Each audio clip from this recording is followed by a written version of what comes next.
Hello दोस्तों, स्वागत है आप सभी का यूडीए परिवार में। और आज का हमारा टॉपिक होगा। क्या टॉपिक है आज का हमारा? टॉपिक है ब्रिटिश राज का उदय और प्रथम स्वतंत्रता संग्राम के बारे में आज हम डिस्कस करेंगे। ठीक है, ये हमारा टॉपिक है। और ये पेट के रिलेटेड कुछ इसमें इंपॉर्टेंट भी क्वेश्चंस आते हैं। ठीक है, तो चलिए आज स्टार्ट करते हैं इस टॉपिक को। टॉपिक स्टार्ट करने से पहले आप लोगों का एक ही यही चीज़ मैं कहना चाहूँगा, जिन लोगों ने चैनल को सब्सक्राइब नहीं किया है वो सब्सक्राइब करें, शेयर करें और ज़्यादा से ज़्यादा इसको लाइक करें। ठीक है, जिससे हमें अच्छा एक मोटिवेशन मिल सके अच्छा कंटेंट देने का। ठीक, चलिए स्टार्ट करते हैं। तो सबसे पहले आज का हमारा जो टॉपिक है ब्रिटिश राज का उदय एवं प्रथम स्वतंत्रता संग्राम, इसको जानने से पहले हम ब्रिटिश के बारे में या जो यूरोपीय हैं उनके बारे में जान लेते हैं। ठीक है, यहाँ से क्वेश्चन डायरेक्टली इनडायरेक्टली क्वेश्चन बन सकते हैं। ठीक, तो आपको पता है कि भैया भारत में जब यूरोपीय कंपनियां आई तो उसमें क्या सिचुएशन थी। यूरोपीय कंपनी आई 1498 में, पहले ही बार जो व्यक्ति पहुंचा था, पहले कंपनी नहीं है पहले व्यक्ति आए। तो पहले था वास्को डिगामा। वास्को डिगामा 1498 में भारत आया था। ठीक है, और परीक्षाओं में इसके आगमन के क्रम और स्थापना क्रम दोनों अलग अलग पूछे जाते हैं, तो वो चीज हम देखते हैं। देखिए कंपनी भारत आगमन का क्रम सबसे पहले कौन आया? पुर्तगाली आए, फिर डच आए, फिर अंग्रेज आए और डेनिश आए, फिर फ्रांसीसी आए। फ्रांसीसी कब आए थे? लास्ट में आए थे। सबसे पहले पुर्तगाली 1498 में, डच 1602 में, अंग्रेज 1608 में, डेनिश 1616 में और फ्रांसीसी 1664 में आए थे। ठीक हो गया। उसके बाद अगर कंपनियों की स्थापना की उससे देखें तो पुर्तगालियों ने पहली कंपनी 1498 में स्टैब्लिश की थी। अंग्रेजों ने 1600 में। ये 1600 में कंपनी स्टैब्लिश की थी और आए थे ये सब 1608 में। ठीक है, हालांकि इससे पहले कुछ अंग्रेज व्यापारी यहाँ पे अंग्रेज आ चुके थे इससे पहले भी। डच 1602 में आए थे। मतलब 1602 में डच कंपनी की स्थापना हुई थी और डेनिश की 1616 में और 1664 में फ्रांसीसी कंपनी की स्थापना की गई थी। ठीक, ये हो गया। अंग्रेज डचों के बाद भारत में आए, लेकिन उनकी कंपनी डचों से पहले स्थापित हो चुकी थी। ठीक, कब? आपको पता है किसके टाइम पीरियड में? जहांगीर के टाइम पीरियड में। जहांगीर के समय में ऐसा हुआ था। ठीक हो गया। तो चलिए सबसे पहले मैं पुर्तगालियों के बारे में हम डिस्कस करते हैं। थोड़ा सा पुर्तगालियों के बारे में फास्ट अप देख लेते हैं, इसको एक बैकग्राउंड बनाते हुए वहां पहुंचते हैं जहां हमें जाना है। ठीक है, तो सबसे पहले पुर्तगाली भारत आने वाले प्रथम है। ठीक है, वास्को डिगामा 20 मई 1498 को पुर्तगाली नाविक, ये नाविक था, पुर्तगाली नाविक था वास्को डिगामा। उत्तर मासा अंतरिक्ष क्या है कि जो ये एशिया वाला पार्ट है, एशिया वाले पार्ट के यहाँ पे इसको यहाँ पे एक द्वीप है उत्तर मासा अंतरिक्ष। और यहाँ पे ये हो गया हमारा यूरोप, इधर का वाला पार्ट यूरोप पार्ट हो गया। और ये हमारा पूरा एशिया, एशिया इंडिया, ये है इंडिया। और यहाँ पे ये सब आपका है और यहाँ से यहाँ तक आया था। और यहाँ तक आने के बाद इसने उत्तर मासा अंतरिक्ष इससे पहले वार्थोलेमुडियाज आके चला गया था यहाँ से। और उसने बोला था उत्तर महासांतरिक यानी उत्तर आगे भी जाने की आशा है। और इसी को देखते हुए पुर्तगाली नाविक कौन आया था? वास्को डिगामा भारत आया और यहाँ से होते हुए, और उस टाइम पे आपको पता है कि ये अरब कंट्रीज हैं, यहाँ से भारत का व्यापार चल रहा था। और एक व्यापारी था कहाँ का? गुजरात का व्यापारी था अब्दुल मजीद, जो कि यहाँ इस वाले अरब क्षेत्र से इंडिया का व्यापार चल रहा था। ठीक है, एक मिनट मैं इसको दिखाता हूँ आपको।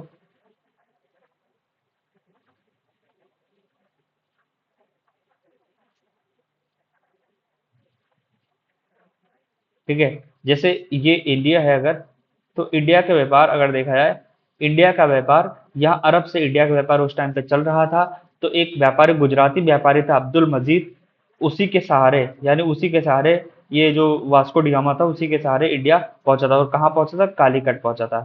कालीकट पहुंचा था। ठीक, कालीकट का स्थानीय शासक था जमोरी ने उसका स्वागत किया। अरब व्यापारियों ने इसका विरोध किया था कि भैया तुम दूसरे को क्यों यहाँ पे लेके आ रहे हो व्यापार करने के लिए। ठीक है, और वास्को डिगामा को मसालों के व्यापार से जब यहाँ पे आया और यहाँ से जब ये मसाले लेके अपने वहां गया, मसाले के साथ में जिसमें काली मिर्च फेमस थी, और काली मिर्च को यवन प्रिया भी कहा जाता है। ठीक है, इसके साथ अदर मसाले भी थे जो अपने इंडिया में केरल साइड में या दक्षिण भारत में मसाले के पाए जाते हैं, उनको लेके जब अपने साथ गया तो वहां से जो उसकी लागत कीमत थी उससे 60 गुना अधिक मुनाफा हुआ। और इस मुनाफे को देख के वहां के जो व्यापारी थे और भारत की तरफ दौड़े भागे चले आने लगे। ठीक है, ये सब चीजें रही है। इसी को सुनकर के जो यूरोपीय अदर कंपनियां थी वो भी इंडिया आने के लिए ललायत हो गई थी। ठीक, इतना आपको पता चल गया।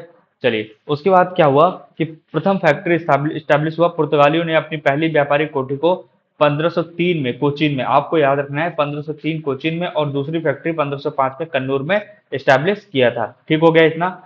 ठीक, तो पुर्तगाली हमारे इतने ही रहेंगे। और भी फिर आगे क्या होता है कि पुर्तगालियों की राजकुमारी, जब ये इन्हें बाद में क्या हुआ कि अलग अलग क्षेत्रों को गोवा पर कब्जा किया। गोवा पर कब्जा करने के बाद, अब जैसे पुर्तगाली गवर्नरों की बात करूं, इसमें इसमें चीजें हैं। जैसे फ्रांसिस्को डी अल्मीडा आया, अब गवर्नर बन के कब आया, पहला गवर्नर था फ्रांसिस्को डी अल्मीडा, 1505 से 9 ईस्वी तक रहा। यह भारत में प्रथम पुर्तगाली वायसराय था या गवर्नर था। ठीक है, इसने ब्लू वाटर पॉलिसी, शांत जल की नीति को लागू किया था। किसने, फ्रांसिस्को डी अल्मीडा ने। तो अल्मीडा है, पहले आएगा, अल्मीडा से पहले आएगा, उसके बाद अल्बुकर्क आएगा। ठीक है, अल्मीडा अल्बुकर्क, अल्मीडा अल्बुकर्क। देखो यहाँ पे अगर देखा जाए तो मीडा पहले आएगा, कर्क बाद में आएगा। ठीक है, अल्फांसो दी अल्बुकर्क और फ्रांसिस्को डी अल्मीडा, तो फ पहले आएगा, और अगर हम पहले अक्षर से याद रखें तो फ पहले आएगा, बाद में आएगा। ऐसा नहीं कि अल्फांसो द अल्बुकर्क आ जाए तो और आप अल्बुकर्क मार के आए, नहीं, फ्रांसिस्को डी अल्मीडा पहले आया था। अब दूसरा क्या था, सबसे अल्मीडा ने ही क्या किया था, प्रथम वायसराय था, और ब्लू वाटर पॉलिसी को इसने चला था। किसने, फ्रांसिस्को डी अल्मीडा ने। ठीक, उसके बाद भाई साहब कौन आए, अल्फांसो दी अल्बुकर्क आए, 1509 से 1515 तक रहेंगे भारत में। इसे भारत में पुर्तगाली साम्राज्य का वास्तविक संस्थापक कहा जाता है। इसने 1510 में बीजापुर के सुल्तान यूसुफ आदिल शाह से किसको जीता, गोवा को जीता। किससे जीता, बीजापुर के यूसुफ सुल्तान आदिल शाह से जीता था। इसने पुर्तगालियों को भारत में कहा कि भैया भारतीय महिलाओं से विवाह करो और बच्चे पैदा करो, ये सब चीजें इसने कहा था, और इसको इसने प्रोत्साहित भी किया था। ठीक, उसके बाद अगला रहेगा, बीच के छोड़ दो, कोई खास नहीं है। 1529 से 38 तक में एक और रहेगा, नीनो दी कुन्हा, एक अगला वो वायसराय आएगा। इसे 1530 में पुर्तगाली मुख्यालय को कोचीन से कहाँ लाया था, गोवा लाया था। गोवा को किसने जीता था, अल्बुकर्क ने जीता था। ठीक है, अल्फांसो दी अल्बुकर्क ने गोवा को जीता था, और फिर इसी गोवा में कोचीन से ये अपना मुख्यालय कहाँ लेके आए, गोवा लेके आए, और गोवा को औपचारिक राजधानी बनाया था। और देश आजाद होने के बाद तक इनके पास ये चीजें रहेंगी, और 1961 में ये गोवा वगैरह छोड़ के यहाँ से जाएंगे। ठीक है, पुर्तगालियों की अन्य महत्वपूर्ण बातें, एग्जाम फैक्ट है, कार्टेज आर्मेडा व्यवस्था, हिंद महासागर में गुजरने वाले जहाजों को जबरन टैक्स लेते थे, वसूलने की जो व्यवस्था थी उसको हम क्या करते थे, कार्टेज, यानी जब अरब सागर से जहाज गुजरते थे तो भैया उनसे टैक्स वसूल करते थे। कौन, ये पुर्तगाली, उसको कहा जाता था कार्टेज आर्मेडा व्यवस्था। ठीक है, मुगल सम्राट अकबर को भी इस इनसे कार्टेज या परमिट, कार्टेज का मतलब परमिट होता है, परमिट लेना पड़ा था। ठीक, उसके बाद भारत को क्या दिया इन्होंने, भारत में तंबाकू लेके आए, भैया बहुत अच्छी चीज लेके आए, क्या बात है। आलू, लाल मिर्च, मक्का की खेती और प्रिंटिंग प्रेस, जो 1556 में गोवा में पुर्तगालियों ने ही शुरुआत की थी। और साथ साथ ही साथ गौथिक गौथिक स्थापत्य कला, पुर्तगाली अपने साथ भारत में भवन निर्माण की गौथिक कला भी लेके आए थे। पुर्तगाली भारत में सबसे पहले आए और सबसे अंत में गए थे। 1961 में गोवा को आजाद कराया था। ठीक, आपको पता होना चाहिए, तंबाकू, आलू, लाल मिर्च और मक्का की खेती, प्रिंटिंग प्रेस, ये सब कौन लाया था, पुर्तगाली अपने साथ लाया था। उसके बाद डच की अगर मैं बात करूं तो डच नीदरलैंड या हालैंड जिसको कहा जाता है, हालैंड के निवासी थे। ठीक है, प्रथम डच नागरिक था कार्नेलिस डे हस्तमान था, जो 1596 में सुमात्रा पहुंचा था। सुमात्रा इंडोनेशिया के पास है, इंडोनेशिया सुमात्रा। ठीक है, दक्षिण पूर्व एशिया का पार्ट है। कंपनी की स्थापना 1602 में डच संसद द्वारा बेरी निगदे ओस्टिया इंडिसे कंपनी वीओसी को कहा गया की स्थापना की गई थी। यह पहली ऐसी कंपनी थी जिनमें बड़े पैमाने पर संयुक्त पूंजी ज्वाइंट स्टॉक कंपनी का उपयोग किया गया था, यानी कई कंपनियां मिलकर के एक ज्वाइंट कंपनी बना के तब ये लोग आएंगे। ठीक, अगर इन्होंने अपनी पहली फैक्ट्री डाली थी 1605 में मसूलीपट्टनम आंध्र प्रदेश में इन्होंने पहली फैक्ट्री स्टैब्लिश की थी। ठीक, मुख्यालय 1610 में पुलिकट को अपना मुख्यालय बनाया और पैगोडा स्वर्ण सिक्के डाले, पैगोडा मतलब स्वर्ण सिक्के डाले। बाद में 1690 में मुख्यालय को नागपट्टनम में स्थानांतरित किया था। व्यापारी योगदान अगर बात करें तो डचों ने भारत में मसाले के स्थान पर सूती वस्त्र का, तो डच किससे संबंधित है, सूती वस्त्र को लेके गए थे। सूती टेक्सटाइल के निर्यात को प्राथमिकता दी थी। भारत को वस्त्र निर्यात का केंद्र बनाने का श्रेय भी डचों को ही जाता है। ठीक है, उसके बाद क्या हुआ, अब बाद में ऐसी चीजें चलते हैं, पतन कैसे हो गया कि भैया 1759 में अंग्रेजों और डचों के बीच बेदरा का युद्ध हुआ बंगाल में 1759 में। ठीक है, 1690 में इन्होंने मुख्यालय नागपट्टनम को स्थानांतरित किया था। बाद में 1759 में अंग्रेजों और डचों के बीच युद्ध हुआ, कौन सा? बेदरा का युद्ध। आपको पता होना चाहिए 1759 बेदरा का युद्ध में युद्ध हुआ, जिसमें लॉर्ड क्लाइव के नेतृत्व में अंग्रेजी सेना ने डचों को बुरी तरह हराया और फिर ये भारत से चले गए, यानी प्रभाव समाप्त हो गए। ये सुमात्रा इंडोनेशिया साइड में जाके अपना व्यापार करने लगे थे।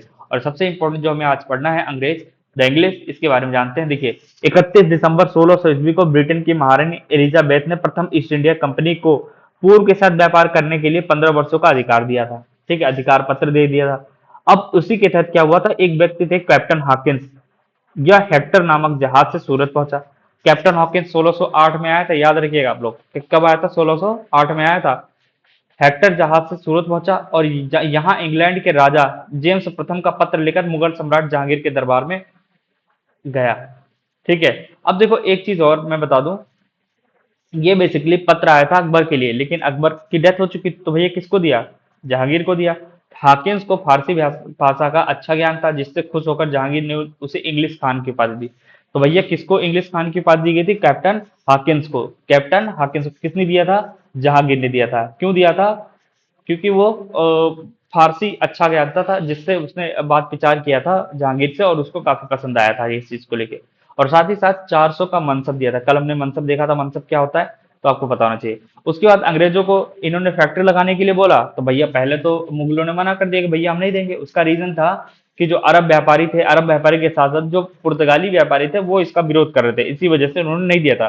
पुर्तगाली व्यापारी काफी स्ट्रांग थे और उनकी नौसेना भी अच्छी थी, लेकिन उनको अंग्रेजों की शक्ति के बारे में नहीं पता था, किसको? मुगलों को। इसी वजह से इन्होंने उसको नहीं दिया था कि भैया हम नहीं दे पाएंगे। और पुर्तगालियों को ज्यादा स्ट्रांग मानते थे, कौन? मुगल। बाद में क्या होता है कि पुर्तगालियों को हरा देता है कौन? कौन हराएगा पुर्तगालियों को? जब पुर्तगालियों को अंग्रेज हरा देंगे तो फिर इन पर विश्वास आ जाता है और ये अपनी फैक्ट्री खोलने के लिए जगह प्रदान कर देते हैं, कौन? मुगल। 1608 में सूरत में एक अस्थायी फैक्ट्री बनी थी, सूरत में अस्थायी फैक्ट्री खुली थी। बनाने का प्रयास किया, लेकिन पुर्तगालियों और स्थानीय विरोध के कारण यह पूरा नहीं हो सकी। अंग्रेजों की पहली स्वीकृत अस्थायी फैक्ट्री 1611 में मसूलीपट्टनम आंध्र प्रदेश में बनी थी। बाद में 1613 में सूरत में फिर फैक्ट्री स्टैब्लिश की गई।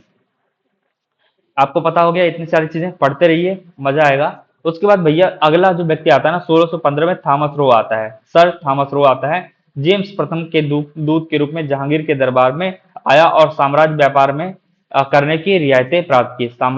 ठीक है, ये जब इसके दरबार में आया तो भैया इसने व्यापार करने के लिए कई रियायतें प्राप्त मांगी इससे, किससे? जहांगीर से। उसके बाद सुनहरा फरमान क्या होता है? गोल्डन फरमान क्या होता है? गोलकुंडा के सुल्तान ने अंग्रेजों को 500 पैगोडा वार्षिक कर के बदले गोलकुंडा के बंदरगाहों पर कर मुक्त व्यापार की अनुमति दे दी। तो यही सब चीजें रही। धीरे धीरे इन लोगों ने चीजों विश्वास हासिल किया, चीजों को एकत्रित किया और कुछ क्षेत्रों में इन्होंने इनडायरेक्टली शासन में स्टैब्लिश हो गए और फाइनली इन्होंने भारत को गुलाम पूरी तरीके से अपने निर्भर बना लिया। अंग्रेजों की 3 प्रमुख प्रेसिडेंशियल केंद्र थे, कौन कौन सी? मद्रास थी 1639 में, फ्रांसिस डे ने, किसने? फ्रांसिस, मद्रास को फ्रांसिस डे ने चंद्रगिरी के राजा से मद्रास पट्टे पर लिया था। किसने? फ्रांसिस डे ने चंद्रगिरी का जो राजा थे उससे मद्रास को पट्टे पर लिया और वहां पे फोर्ट सेंट जॉर्ज का निर्माण, का नामक किले का निर्माण कर। क्या था? फोर्ट सेंट जॉर्ज किला कहाँ है? मद्रास में। और एक और आता है फोर्ट, आगे अभी देखेंगे कहाँ पे क्या था। ठीक है, वो सब इसमें मिलेगा। फोर्ट विलियम एक आता है, फोर्ट विलियम वो आगे है, फोर्ट विलियम कोलकाता में पड़ता है। ठीक, तो आगे देखेंगे। बंबई क्या हुआ? 3 इंपॉर्टेंट, एक तो मद्रास हो गया, किससे लिया? फ्रांसिस डे ने चंद्रगिरी राजा से लिया, मद्रास को पट्टे पर लिया और वहां पे फोर्ट सेंट जॉर्ज बनाया था, किला था एक। उसके बाद बंबई को ब्रिटिश राजकुमार चार्ल्स द्वितीय द्वारा किससे विवाह? पुर्तगाली राजकुमारी कैथरीन से हुआ। ठीक है, जो ब्रिटेन का राजकुमार था चार्ल्स सेकंड का विवाह पुर्तगाली राजकुमारी कैथरीन से हुआ और इसी के तहत पुर्तगालियों ने बंबई को दहेज में दे दिया, किसको? अंग्रेजों को। चार्ल्स ने क्या किया? उस जो राजकुमार था उसने कंपनी को मात्र 10 पाउंड वार्षिक किराए पर बंबई ईस्ट इंडिया कंपनी को क्या किराए पे दे दिया। बंबई के संस्थापक, वास्तविक संस्थापक गेराल्ड अंगियार को माना जाता है। तो बंबई का वास्तविक संस्थापक कौन है? गेराल्ड अंगियार हो गया। ठीक हो गया, तो बंबई आपको पता चल गया बंबई क्या है, मद्रास क्या है। और तीसरा इंपॉर्टेंट केंद्र था इनका कलकत्ता। तो भैया जॉब चौरना कलकत्ता संबंधित है। बंबई से आपका राजकुमार चार्ल्स सेकंड प्रसिद्ध है। ठीक, और यह गेराल्ड अंगियार जो इसका संस्थापक है वो प्रसिद्ध हो गया। और मद्रास से कौन है? Francis day. ठीक है, इतना क्लियर हो गया।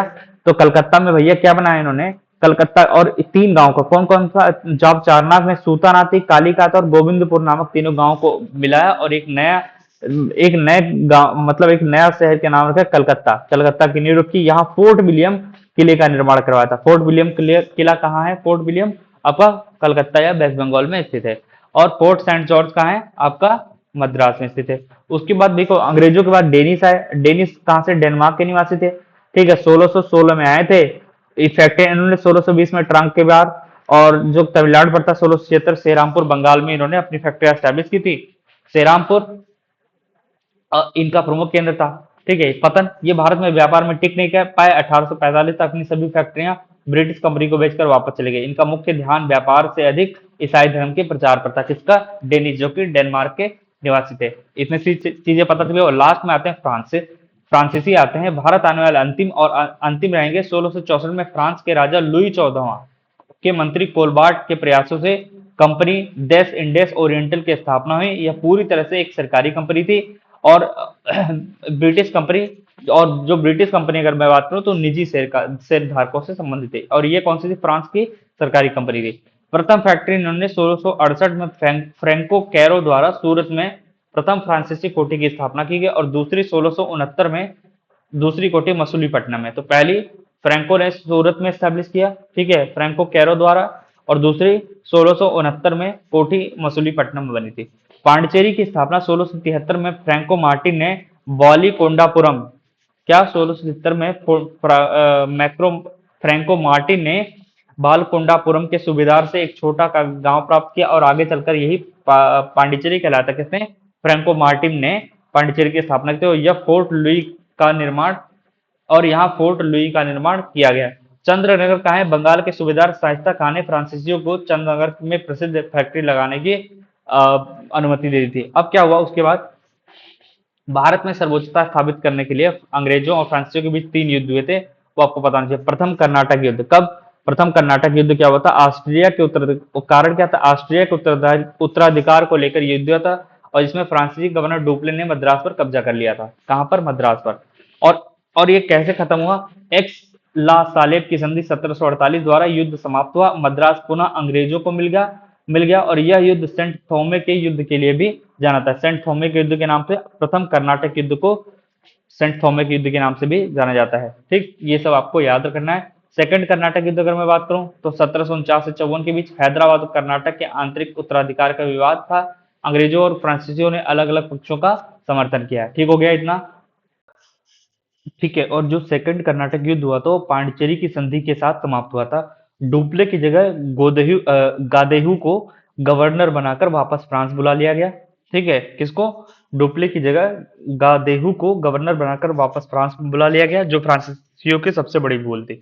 उसका रीजन भी था कि ये सरकारी कंपनी थी और सरकार के दबाव में ही ये सब चीजें हो रही थी। इसी वजह से जो डुप्ले एक बहुत मतलब दूरदर्शी सोच का गवर्नर था, इसको वापस बुला लिया गया, तो प्रॉब्लम क्रिएट हुआ। अब तृतीय कर्नाटक युद्ध 1758 से 63 के बीच यूरोप के सप्तवर्षीय युद्ध के कारण हुआ था, और इसमें पेरिस की संधि 1763 द्वारा समाप्त हुई। तो आपको पता होना चाहिए कि प्रथम कर्नाटक युद्ध एक्स ला सालेब की संधि, एक्स ला सापेल की संधि, दूसरा पांडिचेरी की संधि, तीसरा पेरिस की संधि।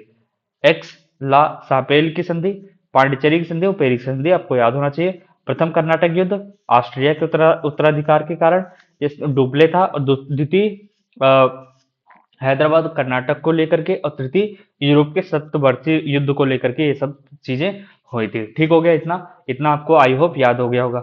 उसके बाद हम आगे बढ़ते हैं। उसके बाद वांडीवास युद्ध हमने देखा। वांडीवास के युद्ध में आपने देखा था इसको कि भैया ये तृतीय कर्नाटक युद्ध के अंतर्गत लड़ा गया था, और सबसे महत्वपूर्ण युद्ध था। कब? 1760 को।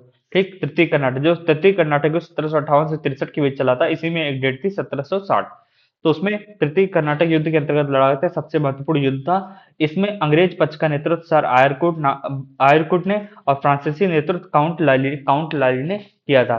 अंग्रेजों ने फ्रांसीसियों को पूरी तरह परास्त कर दिया। इसके बाद फ्रांसीसी भारत में केवल व्यापारी बनकर रह गए। उनकी राजनीतिक सत्ता और भारत में साम्राज्य बनाने का सपना हमेशा के लिए समाप्त हो गया। ठीक है, और यही निर्णायक युद्ध था। अगर हो सकता है डुप्ले होता तो शायद ऐसी स्थिति अंग्रेजों की नहीं होती। ठीक है, और परीक्षा का ट्रैप क्या है? पुर्तगाली अपने साथ तंबाकू लाए, प्रिंटिंग प्रेस लाए, ब्लू वाटर पॉलिसी चलाया, और गोवा विजय किया। किसने किसने? अल्बुकर्क ने। ठीक है, फ्रांसिस्को डी अल्मीडा पहला था जिसने ब्लू वाटर पॉलिसी चलाई थी। याद हो गया, शॉर्ट इसको शॉर्ट में लिखा गया, आपको पता होना चाहिए। डच सूती वस्त्रों के निर्यात में प्रसिद्ध थे। ठीक है, डच डच डेनमार्क के थे। कहाँ के थे? डेनमार्क के रहने वाले, डेनिश डेनमार्क के रहने वाले थे। और डच बेसिकली हॉलैंड के निवासी थे। ठीक है, डच कहाँ के निवासी थे? हॉलैंड के। हॉलैंड या नीदरलैंड एक ही होता है, नीदरलैंड। हॉलैंड को अब नीदरलैंड के नाम से जाना जाता है। ठीक हो गया, इतना क्लियर है से? चलिए आगे बढ़ते थोड़ा सा। और हाँ, अब ये अंग्रेजों में कैप्टन हॉकिंस पहले आया था, फिर टॉमस रो बाद में आया। बम्बई दहेज मिला। फोर्ट सेंट जॉर्ज कहाँ है? मद्रास में। ठीक है, विलियम फोर्ट कहाँ है? कोलकाता में है। बम्बई को दहेज में लिया कौन सा? चार्ल्स फर्स्ट था। ठीक है, और क्या नाम है इसका? हाँ, पुर्तगाली राजकुमारी कौन थी? कैथरीन थी। ठीक है, कैप्टन हॉकिंस जहांगीर के दरबार में 1608 में आया था। टॉमस रो 1615 में आया था। फोर्ट विलियम कहाँ है? कलकत्ता में ही थी। ये सब चीजें शॉर्टकट में आपको याद रहना चाहिए। फ्रांसीसियों का वांडीवास के 1760 में। डुप्ले की सहायक संधि की शुरुआत का प्रयोग। वेलेजली ने डुप्ले की नीति को ही बड़े पैमाने पर अपनाया था। तो आपको ये सब चीजें पता होनी चाहिए। ठीक हो गया इतना। अब हम आगे आ जाते हैं भैया, ब्रिटिश राज्य का उदय, जो हमारा आज का टॉपिक है। बढ़िया से पढ़ते हैं, खटाखट खत्म करते हैं। अब देखो, इतनी सारी चीजें हो गई थी। वांडीवास का युद्ध हुआ और फ्रांसीसी हार भी गए, सब चीजें होंगे और प्रॉपर तरीके से अंग्रेज अब सत्ता में आ जाएंगे। सत्ता का मतलब होता है पावरफुल होके उभरेंगे। और भैया इन्होंने अपना काम कर लिया था। अब एक चीज, दो तीन चीज और देख लेते हैं। तो ब्रिटिश राज्य का उदय कैसे हुआ? अभी ये छोटी छोटी लड़ाइयां लड़ रहे थे, लोगों को जूझ रहे थे आपस में, उसको ये उनका फायदा उठा के अपने आप को स्ट्रांग करते जा रहे थे। ठीक है, जो जब लोगों की आपस में फूट रहेगी तो ऑब्वियस सी बात है कोई तीसरा फायदा लेगा, तो उस तीसरे में अंग्रेज थे। तो बंगाल में ब्रिटिश सत्ता की स्थापना कब हुई? प्लासी के, जो कि 1757 में लड़ा गया था। आपको पता होगा कि यहाँ पे दो तीन नाम सुनने को मिला, मीर जाफर, मीर कासिम और मीर जाफर। ये प्लासी का 1757। और एक मिनट, और ये जो 17, ये तीन नाम आपको मिलेगा बक्सर के युद्ध में, जो 1764 में लड़ा जाएगा। ठीक, इसमें ब्रिटिश राज्य के उदय में दो प्रमुख युद्ध हैं, जिसमें एक प्लासी का युद्ध 1757 में और एक अब बक्सर का युद्ध आएगा 1764 में, जिसने भारत में ब्रिटिश साम्राज्य के नींव को एक पूरी तरह से मान्यता प्रदान कर दी थी। ठीक है, तो प्लासी के युद्ध में हुआ, इसमें क्या हुआ कि बंगाल के नवाब जो था सिराजुद्दौला बनाम British east India company Robert Clive के बीच ये लड़ा गया था। ठीक, अब नवाब द्वारा कासिम बाजार फैक्ट्री पर कब्जा। ठीक, अब कि देखो एक चीज मैं बताऊं कि शुरुआत में क्या था, ये बंगाल के नवाब थे। बंगाल के नवाब में सबसे इंपॉर्टेंट जो आएगा, ठीक है, वो उसमें से एक रहेगा कौन? सिराजुद्दौला। सिराजुद्दौला क्या करता है बेसिकली कि जब अंग्रेज अपनी फैक्ट्री एस्टेब्लिश करने लगते हैं बंगाल में, और ये इनको मना करता है कि भैया देख लो क्या कर रहे हो आप लोग व्यापार करने हैं, व्यापारी रहो। तो ये लोग उसके अगेंस्ट में खड़े होते हैं। फिर क्या होता है कि एक ब्लैक होल की घटना स्टार्ट हो जाती है। ठीक है, नवाब द्वारा कासिम बाजार फैक्ट्री पर कब्जा कर लिया गया, जो कि अंग्रेजों की थी। और वहीं पे ब्लैक होल त्रासदी हो जाती है। ब्लैक होल त्रासदी का मतलब होता है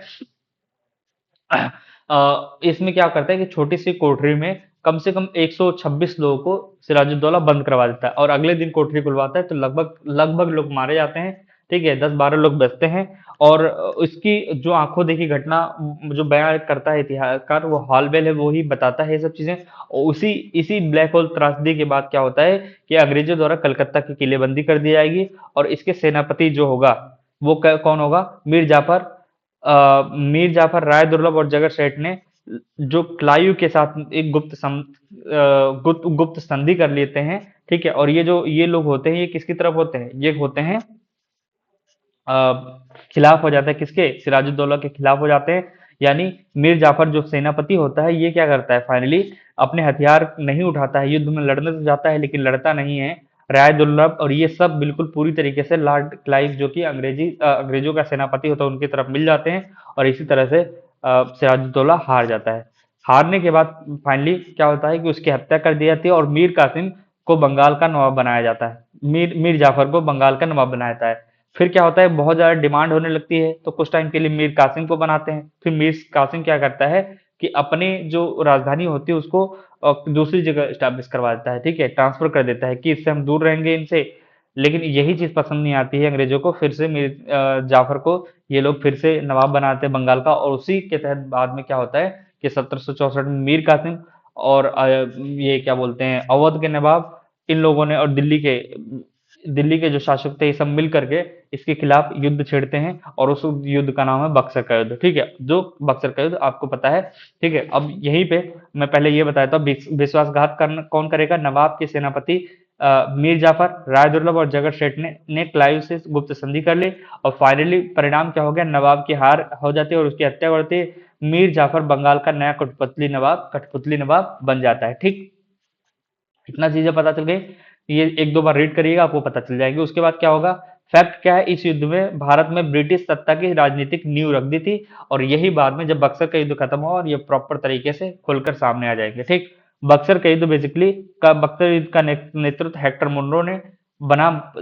संयुक्त भारतीय सेना में कौन कौन रहेगा? मीर कासिम, मैंने बोला था कि मीर जाफर इसको कठपुतली नवाब बनाएंगे, लेकिन ये इससे पैसे मांगते रहते हैं अंग्रेज, ये पूरा नहीं कर पाता है, तो भैया एक दूसरे व्यक्ति को, मीर कासिम को बना दिया कि तुम अब नवाब हो। मीर कासिम, जो कि इसका रिलेटिव होता है, इसको बना देते हैं। अब मीर कासिम को ये क्या करता है? अपनी राजधानी ट्रांसफर कर दूसरी जगह ले जाता है, जिसको इससे ये लगता है कि भैया ये लोग ज्यादा इंटरफेयर नहीं कर पाएंगे।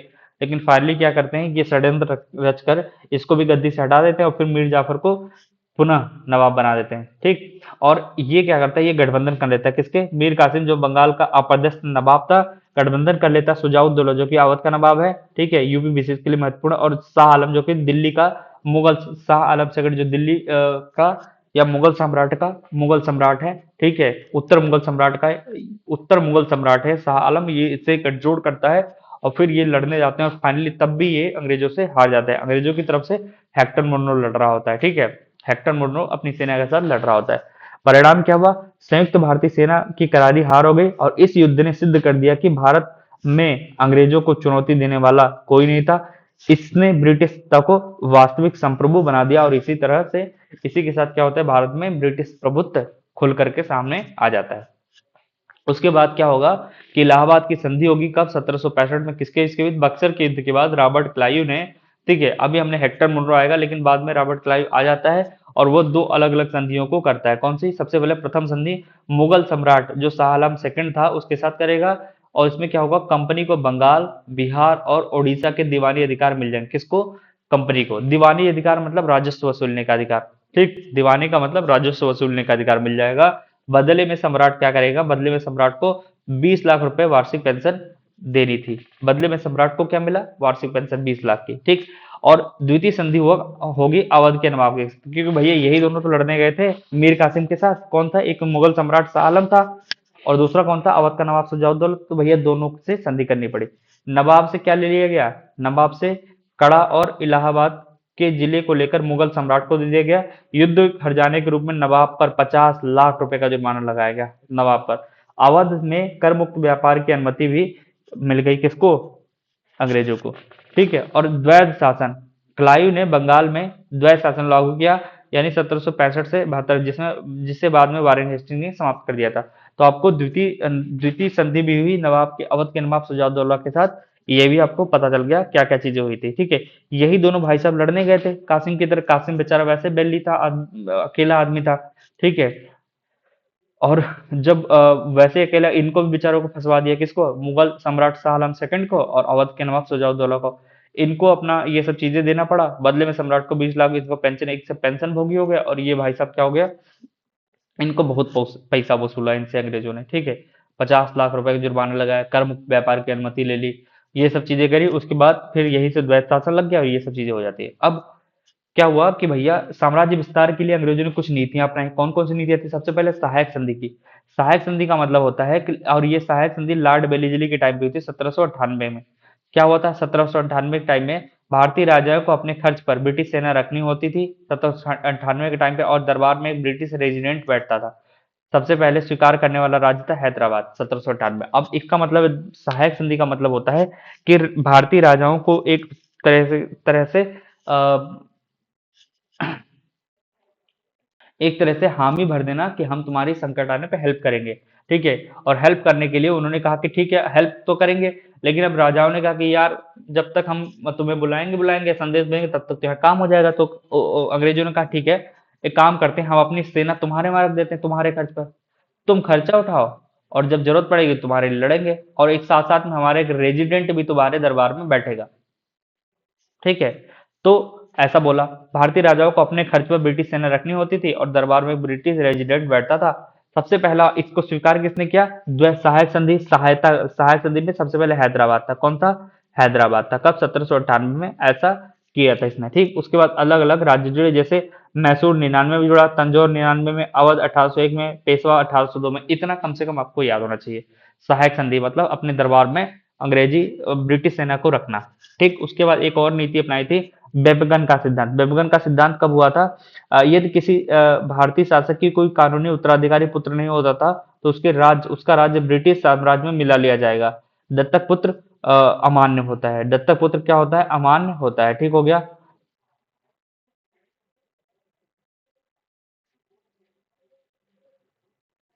यानी गोद दिए हुए पुत्र को कोई भी मान्यता नहीं थी। ठीक, कहने का मतलब बेबगन सिद्धांत यानी राज्य को हड़प लेना, कि अगर कोई शासक का कानूनी उत्तराधिकारी नहीं होगा तो उसका राज्य ब्रिटिश साम्राज्य में मिला लिया जाएगा।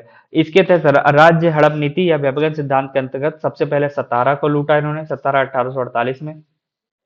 कब? सतारा को 1848 में। ठीक है। जैतपुर और संभल को 1849 में, बघाट को 1850 में, उदयपुर को 1852, झांसी यूपी विशेष के लिए झांसी 1853 और नागपुर को 1854 में इन्होंने अपने उसमें मिलाया था। अब देखो बेबगन का सिद्धांत हो गया। पहले हमने देखा क्या था? पहले पहले हमने देखा सहायक संधि की, फिर उसके बाद सहायक संधि से जो जो शामिल नहीं हुआ तो फिर राज्य हड़पने का कोशिश किया। और राज्य हड़पने के बाद क्या जो कुछ बचेगा बाद में कुशासन के आधार पर, जैसे अवध को लॉर्ड डलहौजी, कुशासन के आधार पर लॉर्ड डलहौजी ने अवध का विलय करवाया नवाब वाजिद अली शाह पर कुशासन का आरोप लगाकर। ठीक है। इसको ये राज्य भी अपने अंडर में मिला लिया, किसको? अवध को। तो धीरे धीरे करके भारतीय जो इंपॉर्टेंट क्षेत्र थे सबको धीरे धीरे इन लोगों ने अपने अंडर में कर लिया। ठीक हो गया। अब इतनी सारी चीजें होने के बाद ये सब 1856 की बात है, और भैया यहीं पे हो जाएगा 1857 का प्रथम स्वतंत्रता संग्राम। ठीक है। स्वतंत्रता संग्राम होने के लिए कई सारे कारण रहेंगे। जैसे राजनीतिक कारण की अगर बात करें, विद्रोह हुआ जो 1857 का, इसमें कई सारे कारण रहेंगे। विद्रोह के आयामी कारण है। राजनीतिक कारण, डलहौजी की राज्य हड़प नीति। डलहौजी की हड़प नीति से राजाओं में असंतोष था।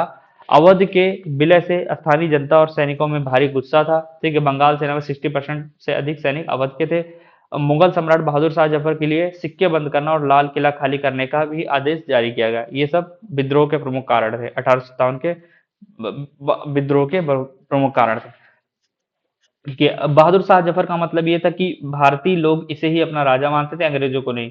तो इसके खिलाफ कुछ चीजें होंगी तो ऑब्वियस सी बात है यहाँ के लोग खड़े हो जाएंगे। यही रहा है उस टाइम पे। आर्थिक कारण में अगर देखा जाए तो अंग्रेजों की दमनकारी भू राजस्व प्रणालियां, स्थायी बंदोबस्त, रैयतवाड़ी, महालवाड़ी, और ये सब में इतना ज्यादा टैक्स लगा दिया गया कि किसान परेशान हो गए, तो वो भी विद्रोह में आ जाएंगे। उसके बाद सामाजिक और धार्मिक कारण बात किया जाए तो 1813 के चार्टर एक्ट द्वारा ईसाई मिशनरियों को भारत में धर्म प्रचार की छूट दे दी गई। साथ ही साथ सती प्रथा निषेध अधिनियम 1829 और हिंदू विधवा पुनर्विवाह अधिनियम 1856 को हिंदुओं ने अपने धर्म में हस्तक्षेप माना। किसने? हिंदुओं ने। तो भैया आपको पता है कि ईसाई मिशनरी भारत में धर्म प्रचार के लिए छूट दे दिया किन्होंने? तो ऑब्वियस सी बात है यहाँ के जो कट्टर होंगे धर्म को मानने वाले, इसके खिलाफ खड़े होंगे, नहीं होंगे? बिल्कुल होंगे। ठीक है। सती प्रथा निषेध किया तो लोगों को लगा कि जो उस चीज से जुड़े हुए थे कि भैया ये लोग ना हमारे धर्मों पर भी धीरे धीरे अंकुश लगा रहे हैं, यानी हमारे धर्म रीति रिवाज पर भी अंकुश लगा रहे हैं, जिससे सती प्रथा वगैरह हो गया। ठीक है।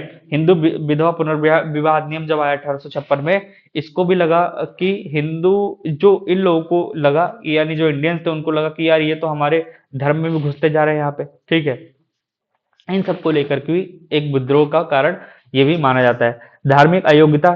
ठीक है। धर्म बदलने ईसाई बनने पर भी पैतृक संपत्ति का अधिकार सुरक्षित रखने का नियम था। तो अन्य बहुत सारे सैन्य कारण में, जैसे कि भैया यहाँ पे जो इनको क्या होता था कि भारतीय और ब्रिटिश सैनिकों के वेतन और भत्तों में भी भारी भेदभाव होता था। 5 अनुपात 1 का, यानी अगर ब्रिटेन के सैनिक थे उनको 5 रुपए मिल रहा है तो यहाँ के सैनिकों को 1 रुपए में मिलेगा। हालांकि काम शायद हो सकता है इंडियन सैनिक ज्यादा कर रहे हो। भारतीय सेवा भर्ती अधिनियम 1856 के लिए समुद्र पार, और साथ ही साथ इसके साथ साथ में अगर आपको सेवा देनी है तो भैया समुद्र पार जाना पड़ेगा, और यहाँ के लोग समुद्री यात्रा करना एक धार्मिक कारण के परिप्रेक्ष्य में गलत मानते थे। ठीक है। क्या होता था कि समुद्र पार जाना अनिवार्य किया गया, जिससे हिंदू धर्म हिंदू सैनिक धर्म भ्रष्ट मानते थे और साथ ही साथ डाकघर अधिनियम 1854 सैनिकों की मुफ्त डाक सेवा भी समाप्त कर दी थी। इस कारण से सैन्य जो अधिकारी थे या सैनिक थे उन लोगों ने भी इसके खिलाफ विद्रोह कर दिया था। ठीक, उसका तत्कालीन कारण थे, क्या कारण था कि पुरानी ब्राउन लेस राइफल के स्थान पर नई एनफील्ड राइफल का प्रयोग किया गया। इसमें क्या होता था कि जो कारतूस लगती थी उसको पहले दांत से खींचना होता था, ठीक है, यानी मुंह से काटना पड़ता है, जिसमें गाय और सुअर की चर्बी का प्रयोग होने की बात सामने आई थी। इसी कारण से यहाँ पे जो कट्टर धर्म यानी जो अपने धर्म को बिल्कुल पवित्रता के साथ मानते थे उन्होंने विद्रोह करने में देर नहीं लगाई। ठीक, विद्रोह का घटनाक्रम क्या हुआ ये भी देख लेते हैं फटाफट। 29 मार्च 1857 बैरकपुर जो कि बंगाल में 34वीं इन्फेंट्री के सिपाही मंगल पांडे जो कि मूलतः बलिया उत्तर प्रदेश के निवासी ने चर्बी वाले कारतूस के विरोध में लेफ्टिनेंट बाग को मार दिया। बाग और मेजर सार्जेंट ह्यूसन पर गोली चला दी। किस पे? लेफ्टिनेंट बाग और मेजर सार्जेंट ह्यूसन पर गोली चला दी। और 8 अप्रैल को मंगल पांडे को फांसी दे दी गई थी। किसको? मंगल पांडे को। ठीक, उसके बाद 10 मई को 1857 में मेरठ क्रांति की वास्तविक शुरुआत हुई। मेरठ की तीसरी कैलवरी के सैनिकों ने विद्रोह किया, जेल तोड़कर साथियों को छुड़ाया और दिल्ली की ओर कूच भी कर दिया। 12 मई को 1897 विद्रोह ने दिल्ली पर कब्जा कर लिया और बहादुर शाह सेकंड को क्या कर दिया? भारत का सम्राट घोषित कर दिया। उसके बाद कई क्षेत्र हैं जैसे जहाँ पे जो एग्जाम पॉइंट ऑफ व्यू से पूछा था, दिल्ली में कौन था नेतृत्व करता 1857 का? वो थे बहादुर शाह जफर, बख्त खान, ये थे। कानपुर में नान्या साहब, धोंदूपंत जिनको कहा, तात्या टोपे, रामचंद्र पांडु। और लखनऊ में कौन था? बेगा, हजरत महल, महक परी, बिरजिस कद्र। ठीक है, उसके बाद झांसी में रानी लक्ष्मीबाई जिन्हें मनु या मणिकर्णिका कहा जाता था। ठीक है, अब दिल्ली में जॉन निकोलसन और हडसन था। कैम्पबेल आपका कानपुर में, कैम्पबेल लखनऊ में और ह्यूरो जो आपका झांसी ग्वालियर में था। अब विशेष पॉइंट्स आपको पता होना चाहिए कि निकोलस मारा गया किसमें? जॉन निकोलस दिल्ली में मारा गया। हडसन ने सम्राट के बेटों की हत्या कर दी थी। नाना साहब नेपाल चले गए। तात्या टोपे को मानसिंह के धोखे के बाद फांसी दे दी गई थी।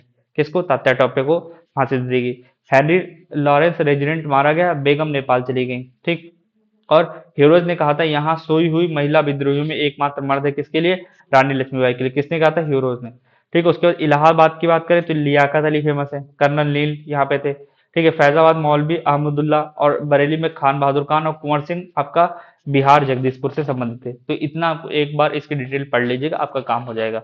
ब्रिटिश विद्रोह की असफलता के क्या कारण थे? जो विद्रोह हुआ उसकी असफलता के कारण क्या थे? कि भैया सीमित भौगोलिक विस्तार था, कि बहुत पूरे भारत में नहीं फैला था।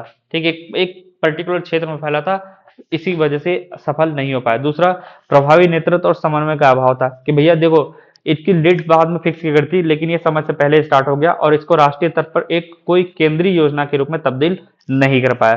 सीमित संसाधन थे, अंग्रेजों के पास आधुनिक बंदूकें थी, एनफील्ड टेलीग्राम प्रणाली था, रेल नेटवर्क था, जबकि भारतीयों के पास एक पारंपरिक हथियार था जिसमें तीर धनुष होता था। ठीक है, और ऐसे ही कुल्हाड़ी होती थी। इस टाइप से हथियार यूज करते, पारंपरिक हथियार जो थे। ठीक है, भारतीय शासकों का असहयोग, पटियाला, जीत, ग्वालियर के सिंधिया, इंदौर के होलकर, हैदराबाद के निजामों ने अंग्रेजों की सक्रिय मदद की। कैनिंग ने कहा था इन्होंने तरंगरोध ब्रेक वाटर का काम किया, नहीं तो हम तो बह जाते। किसने कहा? कैनिंग ने कहा था। शिक्षित वर्ग की उदासीनता, शिक्षित वर्ग जो जमींदार थे, व्यापारी थे और आधुनिक शिक्षित मध्यम वर्ग इस विद्रोह से हमेशा के लिए दूर रहा। परिणाम क्या हुआ कि भैया महारानी विक्टोरिया को घोषणा करनी पड़ी इलाहाबाद के इसमें 1 नवंबर 1858 को। ठीक है, और इसके साथ ही क्या हुआ था?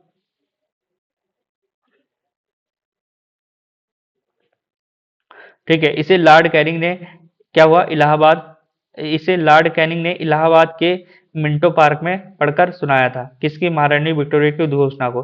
कहा, कहा कंपनी शासन का अंत, भारत का शासन सीधे ब्रिटिश काउंट प्रणाली के अधीन आ गया। भारत सचिव नामक नए पद का सर्जनों और उसकी सहायता के लिए 1587 इंडियन काउंसिल बनी थी। गवर्नर जनरल का पदनाम बदल के क्या हो गया? अब गवर्नर जनरल को वायसराय कहा जाने लगा था। ठीक है, भारत के प्रथम वायसराय लॉर्ड कैनिंग बने। ठीक है, और प्रथम भारतीय की बात करूं तो सी राजगोपालाचारी थे। सैन्य पुनर्गठन, पील कमीशन आया सैन्य गठन के लिए। सेना में यूरोपीय सैनिकों के अनुपात बढ़ाया गया। बंगाल में अनुपात 2:1, यानी दो आपके यूरोपीय सैनिक थे, एक इंडियन था। मद्रास और बम्बई में 5:2 किया गया। तोपखाना पूरी तरह से यूरोप के हाथों में दे दिया गया था। ठीक है, ब्रिटिश अगर मैं यहाँ पे बात करूं तो भैया क्या है इसमें? फूट डालो राज करो। ब्रिटिश ने कौन सा रूल अपनाया था? ब्रिटिशों ने फूट डालो राज अंग्रेजों ने इसके बाद हिंदुओं और मुसलमानों के बीच फूट डालना शुरू कर दिया था। ठीक है। और इस नीति को आधिकारिक रूप से साथ ही बढ़ावा भी दिया था। 1857 के विद्रोह पर इतिहासकारों को कुछ अपना अपना मत है। जैसे बी डी सावरकर कहते हैं कि ये भारत का प्रथम स्वतंत्रता संग्राम था। इनकी पुस्तक थी the Indian war of independence 1857। Disraeli British रूढ़िवादी नेता थे। यह उन्होंने कहा कि यह एक राष्ट्रीय विद्रोह था, न कि सिपाही विद्रोह। सन जॉन सीले और लॉरेंस कहते हैं यह पूर्णतः सिपाही विद्रोह था, जिसमें कोई राष्ट्रीय भावना नहीं थी। टी आर होम्स क्या है, यह बर्बरता और सभ्यता के बीच युद्ध था। L.I.L.E.R. रीज ये ईसाइयों के विरुद्ध धर्मांधों का युद्ध था। R.C. मजूमदार ने कहा कि यह तथाकथित प्रथम राष्ट्रीय स्वतंत्रता संग्राम ना तो प्रथम था, ना ही राष्ट्रीय था, और ना ही स्वतंत्रता संग्राम था। पुस्तक इनकी लिखी the sepoy mutiny and the revolt of 1857। किसकी रचना है? R.C. मजूमदार की। और उसके बाद एक और पुस्तक है N.S. सेन, एक सरकारी इतिहासकार है, जो युद्ध धर्म की रक्षा करने के रूप में जो युद्ध धर्म की रक्षा करने के रूप में शुरू हुआ, वह स्वतंत्रता संग्राम के रूप में समाप्त हुआ।